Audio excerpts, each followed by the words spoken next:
السلام علیکم ورحمۃ اللہ وبرکاتہ۔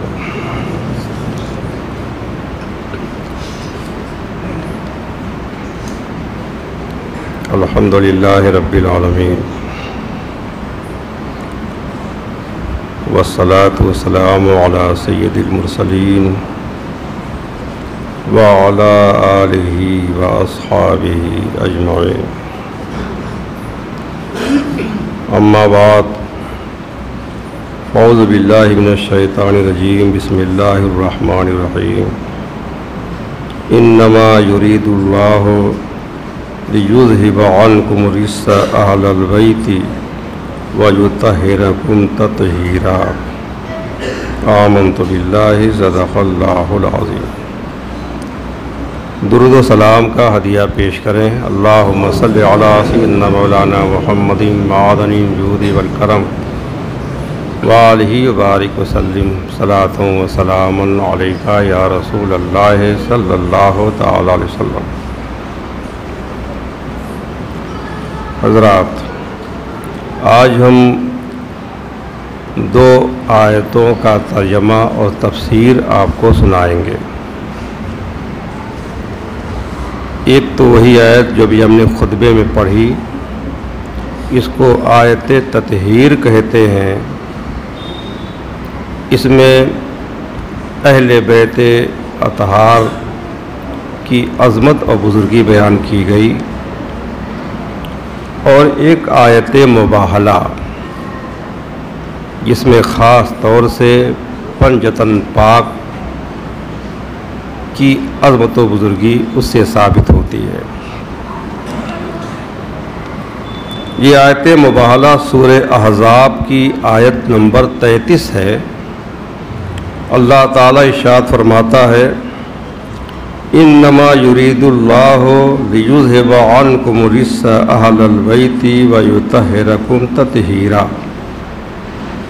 اے اہل بیت، یعنی اے نبی کے گھر والوں۔ اہل بیت کے معنی ہوتا ہے گھر والے۔ بہت سے لوگ حضور کے صحابہ کو مانتے ہیں، اہل بیت کو نہیں مانتے، اور بہت سے لوگ اہل بیت کو مانتے ہیں اور صحابہ کو نہیں مانتے۔ اور حق یہ ہے کہ اہل بیت کو بھی مانا جائے، صحابہ کرام کو بھی مانا جائے۔ یہی اہل سنت و جماعت کا مسلک ہے۔ اہل سنت کا ہے بیڑا پار، اصحاب حضور نجم ہے اور ناؤ ہے عطرت رسول اللہ کی۔ حضور کے صحابہ ستارے ہیں اور حضور کے اہل بیت جو ہیں یہ ناؤ ہے، اور سمندری سفر کے لیے ستاروں کی بھی ضرورت ہے اور ناؤ کی بھی ضرورت ہے۔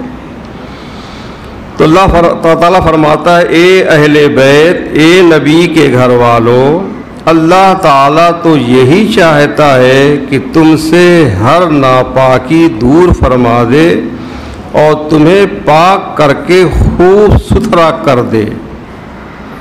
اس میں اہل بیت اطہار کی تطہیر کا ذکر ہے کہ اللہ نے ان کو خوب پاک اور ستھرا کر دیا ہے، اسی لیے اس آیت کو آیت تطہیر کہتے ہیں۔ اسی لیے اہل بیت کو اہل بیت اطہار کہا جاتا ہے۔ اطہار کے معنی طاہر، اللہ نے ان کو طاہر کر دیا ہے، پاک کر دیا ہے، تو اہل بیت اطہار کہتے ہیں، اور اطہار ہی کو اردو میں پاک، یعنی اہل بیت پاک، اہل بیت پاک کہا جاتا ہے۔ اب اس میں جو اہل بیت کا ذکر ہے، جن کی طہارت کا ذکر اللہ نے کیا ہے، ان سے کون لوگ مراد ہیں؟ اس میں بہت سارے قول ہیں، ہم سب کا نچوڑ آپ کو بتاتے ہیں کہ اہل بیت سے مراد نبی کریم صلی اللہ علیہ وسلم کی پاک اور مقدس بیویاں، اسی لیے ان کو ازواج مطہرات کہتے ہیں۔ آیت تطہیر میں ان کا ذکر ہے، وہ مطہر ہیں، پاک کی ہوئی ہیں۔ تو حضور کی ازواج مطہرات اور پنجتن پاک، پنج کے معنی پانچ، تو پنجتن پانچ مقدس پاک بدن، اور یہ پنجتن پاک کون ہے؟ نبی کریم رحمت عالم صلی اللہ تعالی وسلم اور مولا کائنات حضرت علی مرتضیٰ رضی اللہ تعالیٰ عنہ اور سید کائنات سیدہ فاطمہ زہرا رضی اللہ تعالیٰ عنہ اور امام حسن اور امام حسین رضی اللہ تعالیٰ عنہما، ان کو پنجتن پاک کہتے ہیں۔ یہ سب اس میں داخل ہیں۔ سب سنابل شریف میں میر عبد الواحد بلگرامی رحمۃ اللہ علیہ نے فرمایا کہ اہل بیت کی 3 قسمیں ہیں۔ نبی کے گھر والے کن کو کہا جائے گا؟ اہل بیت کی 3 قسمیں ہیں۔ ایک پہلی قسم اصل اہل بیت، اور دوسری قسم داخل اہل بیت، ان کو اہل بیت میں داخل مان لیا گیا، اور تیسری قسم لاحق اہل بیت، جو اہل بیت تو نہیں ہے لیکن اہل بیت کے ساتھ لاحق ہیں۔ تو اصل اہل بیت نبی کریم صلی اللہ علیہ وسلم کی پاک بیویاں اور حضور کی پاک شہزادیاں، یہ اصل اہل بیت ہیں۔ اور داخل اہل بیت، جن کو اہل بیت میں داخل کیا گیا ہے، وہ 3 افراد ہیں، مولا کائنات حضرت علی مرتضیٰ اور امام حسن اور امام حسین رضی اللہ تعالی عنہم۔ اور لاحق اہل بیت وہ لوگ ہیں جن کو اللہ تعالیٰ نے ناپاکیوں اور گناہوں سے بالکل پاک کر دیا ہے، اور ان کو کمال تقوی اور پاکیزگی عنایت فرمائی ہے، خواہ وہ سادات ہوں یا سادات کے علاوہ اور ہوں۔ اب قیامت تک جو بھی متقی پرہیزگار مومن ہے وہ بھی اہل بیت میں حضور کی آل میں داخل ہے۔ چنانچہ حضرت سلمان فارسی رضی اللہ عنہ اگرچہ سید نہ تھے، لیکن چونکہ ناپاکی ان کے اندر نہیں تھی، گناہوں سے بالکل پاک و صاف تھے، کمال طہارت کی وجہ سے اہل بیت سے وہ بھی لاحق تھے۔ اللہ کے رسول صلی اللہ علیہ وسلم نے ارشاد فرمایا، سلمانو منا اہل البیت، سلمان بھی ہمارے اہل بیت سے ہیں۔ مشکات شریف میں اہل بیت کے مناقب اور فضائل پر مستقل ایک باب باندھا گیا ہے، باب و مناقب اہل بیت النبی صلی اللہ علیہ وسلم، نبی کریم صلی اللہ علیہ وسلم کے اہل بیت کے مناقب کا بیان۔ اب اس میں ہر طرح کے اہل بیت کا ذکر ہے، ہاں مقدس پاک بیویوں کا ذکر اس میں نہیں ہے، کیونکہ ان کے لیے الگ باب باندھا ہے امہات المومنین کے فضائل کا۔ اب اس میں جن لوگوں پر زکوٰۃ لینا حرام ہے، یعنی بنی ہاشم، ان کو بھی اہل بیت میں شمار کیا گیا۔ اور دوسرے نمبر پہ حضور صلی اللہ علیہ وسلم کے گھر میں پیدا ہونے والے، یعنی حضور کی جو اولاد ہیں، بیٹیاں بیٹے، وہ اہل بیت۔ اور پھر حضور صلی اللہ علیہ وسلم کے گھر میں رہنے والے، جیسے ہمارے حضور کی مقدس پاک بیویاں۔ اور چوتھے نمبر پہ حضور صلی اللہ علیہ وسلم کے گھر میں آنے جانے والے، جو گھر میں پیدا نہیں ہوئے، گھر کے افراد نہیں ہیں لیکن گھر میں آتے جاتے ہیں، گہرے تعلقات ہیں، جیسے حضرت زید بن حارثہ اور حضرت اسامہ بن زید رضی اللہ تعالیٰ عنہما۔ تو بہرحال حضور صلی اللہ علیہ وسلم کے سارے اہل بیت جو بھی ہوں، گھر میں رہنے والے یا اولاد ہوں، جو بھی ہوں، سب عزت و عظمت والے ہیں۔ لیکن ہمارے حضور صلی اللہ علیہ وسلم جن کو ہر خاص موقع پر علیحدہ کر کے فرماتے ہیں، وہ یہ 4 نفوس قدسیاں ہیں، مولا علی، سیدہ فاطمہ، امام حسن اور امام حسین رضی اللہ تعالی عنہم اجمعین۔ اسی لیے اہل بیت کا لفظ انہی 4 حضرات کے لیے زیادہ مشہور ہے، زیادہ شائع ہے۔ حدیث شریف میں ہے، اور حدیث کی کئی صحیح طریقوں سے ثابت ہے، حضور اقدس رحمت عالم صلی اللہ علیہ وسلم اپنے کاشان اقدس میں تشریف لائے۔ یہ حضرت ام المؤمنین حضرت ام سلمہ رضی اللہ عنہا کا کمرہ ہے، اس میں آپ تشریف لائے، اور وہاں مولا علی مشکل کشا بھی حاضر ہیں، سیدہ فاطمہ زہرا بھی حاضر ہیں، حسن پاک بھی ہیں، ابھی چھوٹے ہیں، حسین پاک بھی ہیں۔ تو حضور صلی اللہ علیہ وسلم نے حضرت مولا علی کو، حضرت سیدہ فاطمہ کو قریب کیا، اپنے قریب کیا اور اپنے سامنے بٹھا لیا، بالکل قریب حضور بیٹھے تھے، سامنے علی کو بٹھایا اور حضرت فاطمہ کو بٹھایا، اور حسنین کریمین کو ایک ایک ران پر بٹھایا، حسن پاک کو اپنی ایک ران پر بٹھایا اور امام حسین کو اپنی ایک ران پر بٹھایا۔ تو آپ ہیں، سامنے مولا علی ہیں، سیدہ فاطمہ ہے، ایک ران پر امام حسن ہے، ایک ران پر امام حسین ہے۔ پھر آپ نے ان پر اپنی مبارک چادر اڑھا دی، جو چادر آپ اوڑھے تھے، چادر جو ہے پھیلا کر کے سب کو اڑھا دی، اپنی چادر میں لے لیا مولا علی کو، سیدہ فاطمہ کو، حسن پاک کو، حسین پاک کو، اور اب اس چادر میں 5 ہو گئے، ہمارے حضور ہیں اور 4 یہ ہیں۔ چادر اڑھا کر کے آپ نے یہی آیت کریمہ تلاوت فرمائی، انما یرید اللہ لیذھب عنکم الرجس اہل البیت ویطہرکم تطہیرا، یہ آیت تلاوت فرمائی۔ اور ایک روایت میں یہ بھی ہے کہ یوں فرمایا، اللہم ہؤلاء اہل بیتی، اے اللہ یہ میرے اہل بیت ہیں، تو نے میرے اہل بیت کو پاک و صاف فرمانے کا وعدہ فرمایا، یہ میرے اہل بیت ہیں، فَأَذْهِبْ عَنْهُمُ الرِّجْسَ وَطَهِّرْهُمْ تَطْهِيرًا، تو ان سے ہر ناپاکی دور فرما اور انہیں پاک کر کے خوب ستھرا کر دے۔ اب وہاں ام المومنین حضرت ام سلمہ بھی موجود ہیں، لیکن ان کو ہمارے حضور نے چادر میں نہیں لیا، تو انہوں نے چادر پکڑ کے اٹھائی تاکہ وہ بھی ان کے ساتھ جو ہے داخل ہو جائے، چادر وہ بھی اوڑھ لے، چادر میں شامل ہو جائے۔ تو رسول اللہ صلی اللہ علیہ وسلم نے ان کے ہاتھ سے چادر لے لی۔ تب انہوں نے عرض کی، یا رسول اللہ صلی اللہ علیہ وسلم مجھے بھی اس چادر شریف میں داخل فرما لیں۔ تو حضور صلی اللہ علیہ وسلم نے فرمایا، انک من ازواج النبی علی خیر، تم تو نبی کی ازواج میں سے ہو، تم اس آیت خیر میں پہلے ہی سے داخل ہو۔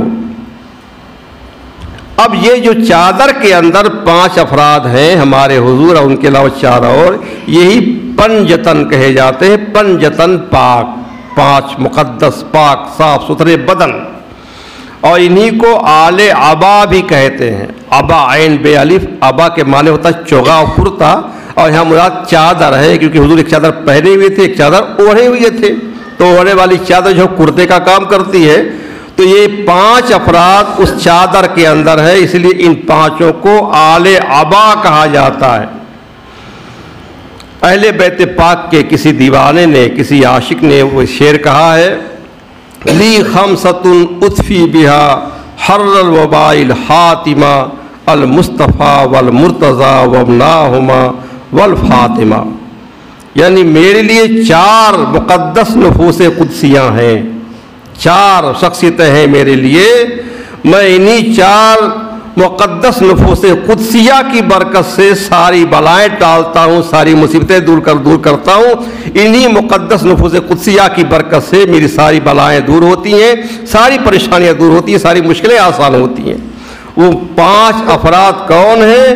المصطفیٰ، مصطفیٰ جان رحمت صلی اللہ علیہ وسلم، والمرتضیٰ، اور علی مرتضیٰ مشکل کشا مولا کائنات رضی اللہ عنہ، وابناہما، اور ان کے دونوں شہزادے حسن پاک اور حسین پاک رضی اللہ عنہما، والفاطمہ، سیدہ فاطمہ زہرا رضی اللہ تعالیٰ عنہ۔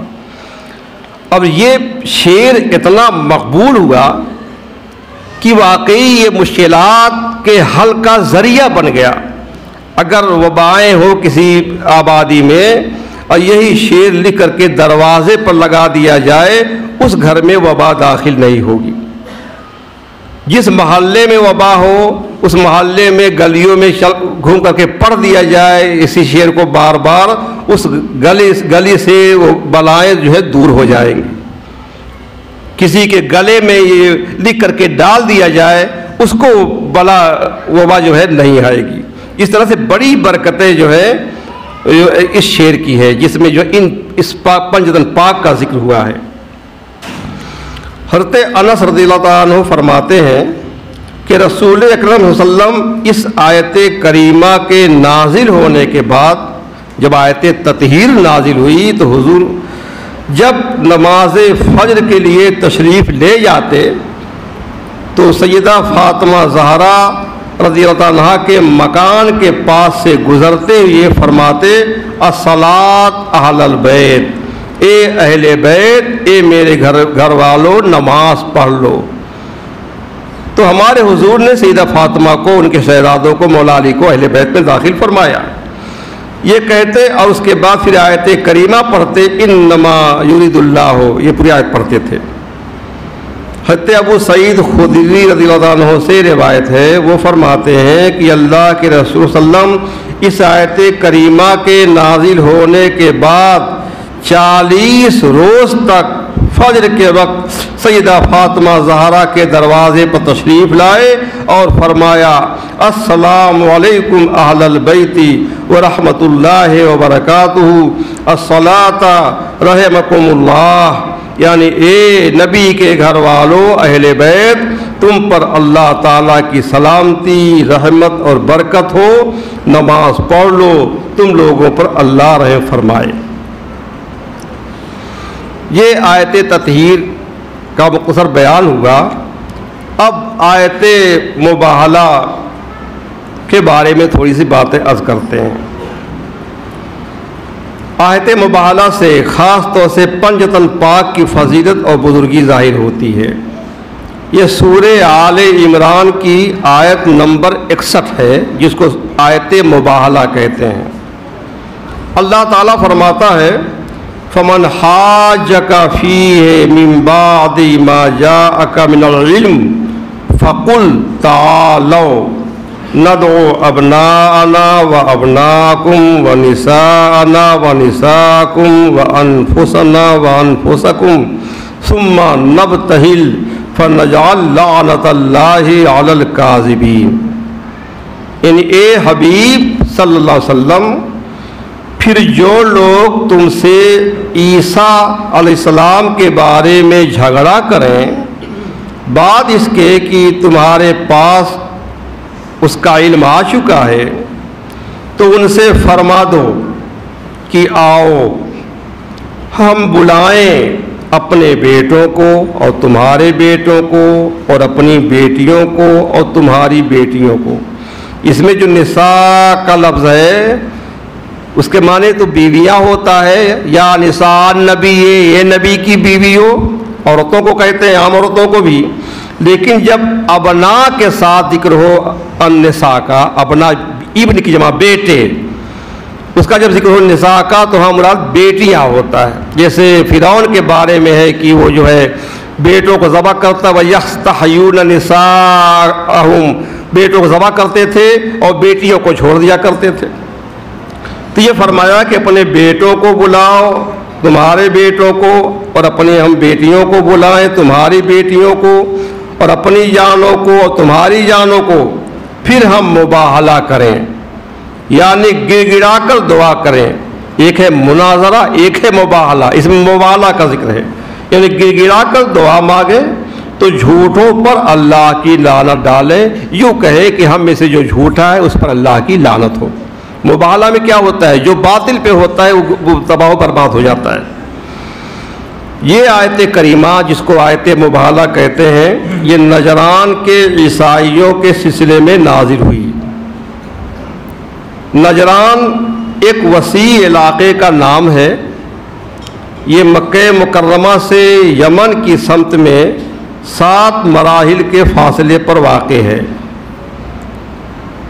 اس وقت نجران میں 73 گاؤں آباد تھے اور اس میں 1 لاکھ کے قریب جنگجو جوان موجود تھے، یہ سب عیسائی تھے۔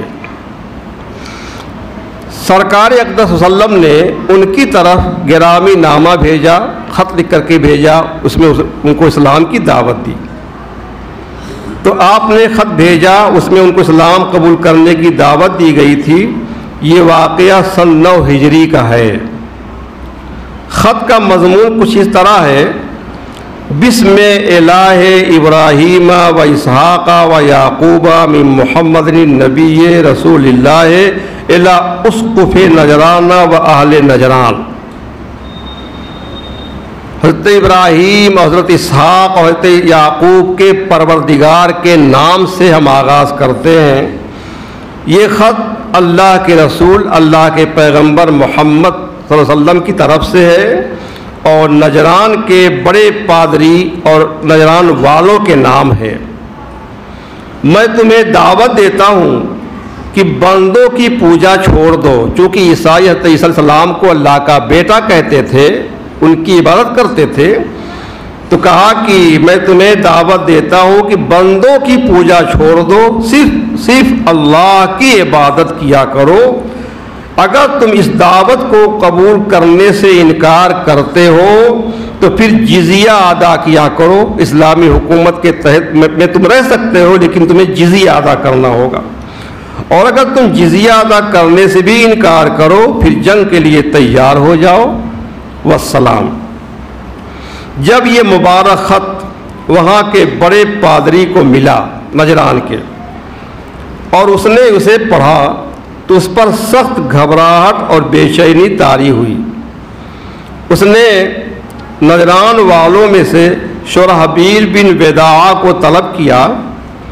یہ شخص قبیلہ ہمدان کا فرد تھا، اور جب کبھی کوئی مشکل مرحلہ پیش آتا تو سب سے پہلے مشورے کے لیے اسی کو طلب کیا جاتا۔ جب شرحبیل حاضر ہوا تو بڑے پادری نے اللہ کے رسول صلی اللہ علیہ وسلم کا گرامی نامہ مقدس خط اس کی طرف بڑھایا کہ دیکھو یہ خط آیا ہے۔ اس نے اسے پڑھا۔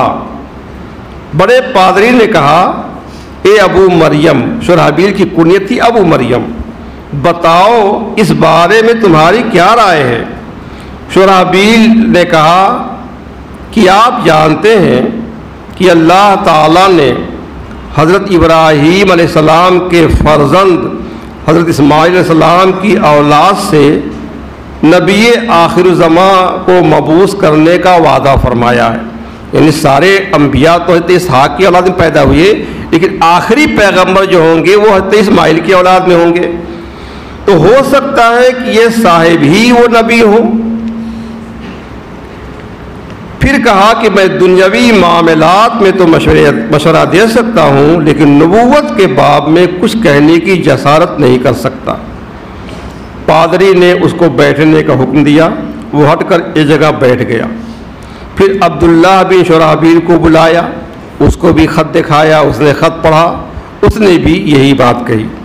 پھر جبار بن فیض کو بلایا، اس نے بھی یہی بات کہی۔ جب اپنی قوم کے ان تینوں دانشوروں کی رائے پر آگاہ ہوا تو اس نے ناقوس بجانے کا حکم دیا۔ جب سب کو اکٹھا کرنا ہوتا تھا تو ناقوس بجایا جاتا تھا۔ وہ ہر مصیبت کے وقت اسی طرح کیا کرتے تھے۔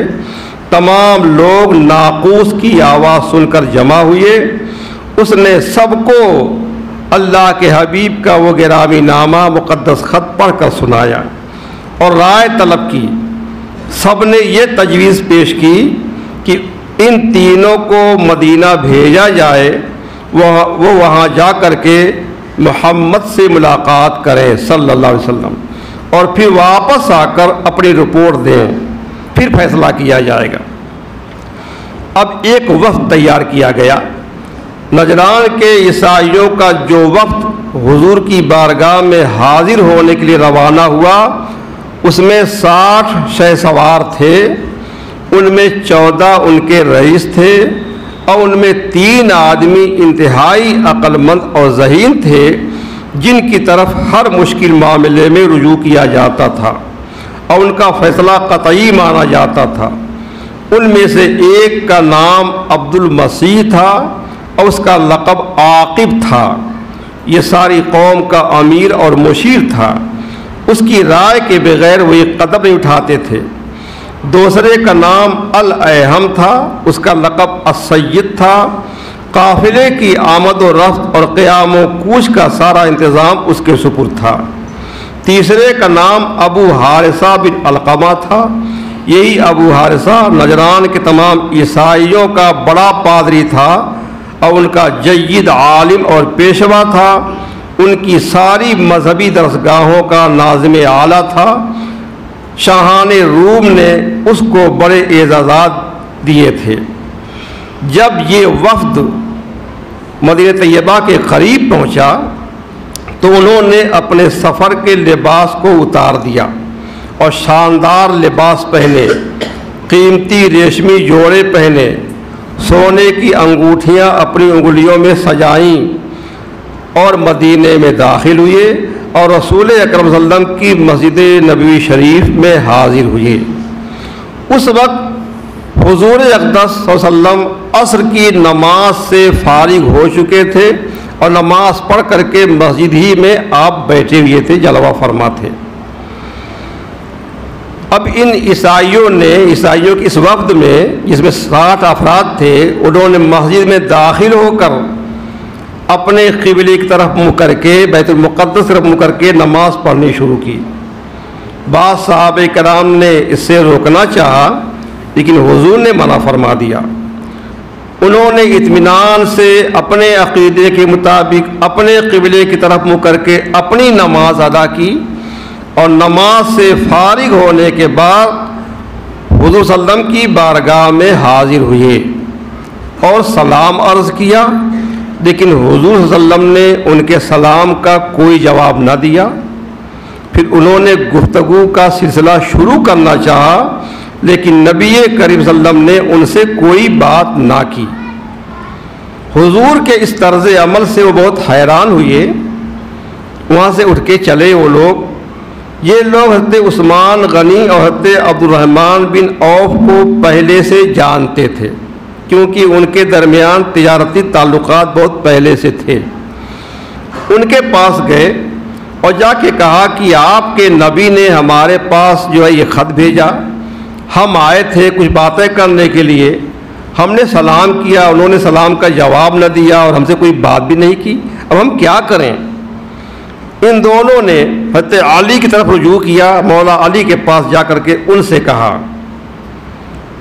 چونکہ مولا علی نبوت کے رازدار تھے، انہوں نے فرمایا کہ ان لوگوں سے کہو کہ جو ریشمی قبائیں پہنے ہوئے ہیں، قیمتی ریشمی قبائیں اتار دیں، سونے کی جو انگوٹھیاں انگلیوں میں ہے وہ نکال دیں اور سادہ لباس پہن کر حضور کی بارگاہ میں حاضر ہوں۔ انہوں نے ویسا ہی کیا، لباس اتار دیا، سادہ لباس پہن لیا، انگوٹھیاں اتار دیں، اب حضور کی بارگاہ میں حاضر ہوئے، سلام عرض کیا، ہمارے حضور نے جواب دیا، گفتگو شروع کی۔ رسول کریم صلی اللہ علیہ وسلم نے قرآنی آیتیں تلاوت فرما کر انہیں اسلام قبول کرنے کی دعوت دی۔ انہوں نے انکار کر دیا، کہنے لگے ہم تو آپ کی آمد سے پہلے ہی اسلام قبول کر چکے ہیں، یعنی ہم عیسائی مذہب پر ہیں، یہ بھی تو اسلام ہی ہے، اللہ کو ماننا۔ تو آپ نے فرمایا کہ تم جھوٹ بول رہے ہو، 3 چیزیں تمہیں اسلام قبول کرنے سے روک رہی ہیں، تم 3 بڑی غلطیاں کر رہے ہو۔ تم صلیب کی عبادت کرتے ہو، سولی کی، ان کا عقیدہ تھا کہ عیسیٰ علیہ السلام کو سولی دی گئی، تم صلیب کو پوجتے ہو۔ دوسری بات یہ کہ تم خنزیر کھاتے ہو، ہمارے اسلام میں خنزیر ناپاک ہے، نجس العین ہے۔ اور یہ عقیدہ رکھتے ہو کہ اللہ کا ایک بیٹا بھی ہے، معاذ اللہ تم اللہ کے لیے بیٹا مانتے ہو۔ واقعہ بہت تفصیل طلب ہے، ہم اب اس کو مختصر کر دیتے ہیں، وقت ختم ہو رہا ہے۔ نجران کے عیسائیوں کے وفد نے کہا کہ حضور آپ گمان کرتے ہیں کہ عیسیٰ علیہ السلام اللہ کے بندے ہیں؟ آپ نے فرمایا کہ ہاں بے شک وہ اللہ کے بندے ہیں، اللہ کے رسول ہیں، اللہ کے کلمہ ہیں جو کماری مریم کی طرف القاء کیے گئے۔ یہ سن کر عیسائی بھڑک گئے، کہنے لگے اے محمد صلی اللہ علیہ وسلم کیا آپ نے کبھی بے باپ کا انسان دیکھا ہے؟ اس سے ان کا مطلب یہ تھا کہ عیسیٰ علیہ السلام اللہ کے بیٹے ہیں، کیونکہ کوئی بھی انسان بغیر باپ کے نہیں ہوتا۔ اور یہی دلیل تھی ان کی، اس لیے وہ حضرت عیسیٰ کو خدا بھی کہتے تھے، خدا کے بیٹا ہے معاذ اللہ۔ تو حضور صلی اللہ علیہ وسلم نے فرمایا کہ عیسیٰ علیہ السلام تو صرف بغیر باپ کے پیدا ہوئے، تم نے ان کو خدا کا بیٹا کہہ دیا، تم ان کی بندگی کرنے لگے۔ اور حضرت آدم علیہ السلام تو ماں باپ دونوں کے بغیر پیدا ہوئے، تو ان کو خدا کا بیٹا کوئی نہیں کہتا ہے۔ تو جب انہیں اللہ کا بندہ مانتے ہو، سب کہتے ہیں حضرت آدم اللہ کے بندے ہیں، اللہ کے نبی ہیں، تو عیسیٰ علیہ السلام کو اللہ کا بندہ ماننے میں کیا تعجب ہے؟ سرکار نے واضح دلیل کے ساتھ حق کو بیان فرما دیا، مگر عیسائی برابر جھگڑتے رہے۔ تب اللہ تعالیٰ نے یہ آیت کریمہ نازل فرمائی، آیت مباہلہ، اور نبی کریم صلی اللہ علیہ وسلم کو حکم فرمایا کہ عیسائیوں کو مباہلہ کی دعوت دو۔ یہ مناظرہ سے نہیں مانیں گے، بات چیز سے ماننے والے نہیں، مباہلہ کی دعوت دو۔ جب رسول اکرم صلی اللہ علیہ وسلم نے اللہ کے فرمان کے مطابق نجران کے عیسائیوں کو مباہلہ کی دعوت دی اور آیت کریمہ پڑھ کر سنائی، تب عیسائی کہنے لگے کہ ہم غور اور مشورہ کر لیں، پھر جو ہے آپ کو کل جواب دیں گے۔ اب وہ لوگ آپس میں سب اکٹھا ہوئی ہے، 60 آدمی، اور انہوں نے اپنے سب سے بڑے پادری سے کہا کہ اس معاملے میں آپ کی کیا رائے ہے؟ اس نے کہا، اے جماعت نصارہ، تم پہچان چکے ہو کہ محمد صلی اللہ علیہ وسلم نبی مرسل ضرور ہیں، نبی مرسل ہیں، اگر تم نے ان سے مباہلہ کیا، انہوں نے تمہارے لیے دعائے ہلاکت کر دی تو سب ہلاک ہو جاؤ گے۔ اب اگر عیسائیت پر قائم رہنا چاہتے ہو تو انہیں چھوڑ دو، صلح کر لو، گھر کو لوٹ چلو۔ یہ مشورہ کرنے کے بعد وہ عیسائی مباہلہ کی جگہ پہنچ گئے۔ ادھر نبی اکرم صلی اللہ علیہ وسلم سیدھا فاطمہ زہرا کے گھر گئے، حضرت امام حسین کو گود میں لیا، امام حسن کا ہاتھ اپنے ہاتھ میں لیا، اور مولا علی کو اور سیدہ فاطمہ زہرا کو پیچھے کیا۔ اب آپ چل پڑے، اب آپ آگے آگے چل رہے ہیں، گود میں حضرت امام حسین ہیں اور ہاتھ جو ہے ہاتھ میں لیے ہوئے امام حسن پاک کا، اور پیچھے مولا علی ہیں، سیدہ فاطمہ زہرا ہیں۔ اور حضور جو ہے ان لوگوں سے فرما رہے ہیں کہ جب میں دعا کروں تو تم سب آمین کہنا۔ اللہ کے حبیب سراپا نور، یہ پیچھے جو ہے یہ حسن پاک، حسین پاک، مولا علی، یہ سب نور، تو ہے عین نور، تیرا سب گھرانہ نور کا، جو تو ویسے ہی سب نورانی ہے، نور ہے۔ اور آج تو کچھ اور چہروں پر چمک تھی، آج نورانیت کچھ اور زیادہ تھی۔ نجران کے بڑے پادری نے جب ان حضرات کو دیکھا تو کہنے لگا کہ اب مباہلہ نہیں ہوگا۔ ان لوگوں نے کہا کیوں؟ کہا یہ نورانی چہرے دیکھ رہے ہو، یہ نورانی چہرے ہیں، ان کا رب ان کی کوئی بات نہیں ٹالے گا۔ بے شک میں ایسے چہرے دیکھ رہا ہوں کہ اگر یہ اللہ تعالیٰ سے دعا کریں کہ یہ پہاڑ ہٹا دے تو اللہ تعالیٰ ضرور اس پہاڑ کو اس کی جگہ سے ہٹا دے گا۔ اگر ان سے مباہلہ کرو گے تو ہلاک ہو جاؤ گے اور قیامت تک روئے زمین پر کوئی عیسائی نہ رہے گا۔ اب ان لوگوں نے بات مان لی، اور حضور جب تشریف لائے تو ان لوگوں نے کہا کہ ہم مباہلہ نہیں کریں گے، ہاں اسلام بھی قبول نہیں کریں گے، البتہ جزیہ دینے کے لیے تیار ہیں ہم، جزیہ دینا ان لوگوں نے منظور کیا۔ رسول اکرم صلی اللہ علیہ وسلم نے فرمایا کہ اس ذات کی قسم جس کے قبضے میں میری جان ہے، اگر مباہلہ کرتے تو بچ نہیں سکتے تھے، کیونکہ نجران والوں پر عذاب بالکل قریب آ چکا تھا۔ اگر وہ مباہلہ کر لیتے اور ہم ان کے لیے دعا ہلاکت کر دیتے تو وہ بندروں اور سوروں کی شکل میں مسخ ہو جاتے اور عذاب الہی کی آگ سے جنگل جل جاتے، اور 1 سال کے اندر 1 سال کی مدت میں روئے زمین سے تمام نصارہ، تمام عیسائی جو ہے ختم ہو جاتے۔ اللہ تعالی ہم سب کو اہل بیت پاک اور پنجتن پاک کی برکتیں عطا فرمائے۔ فاتحہ۔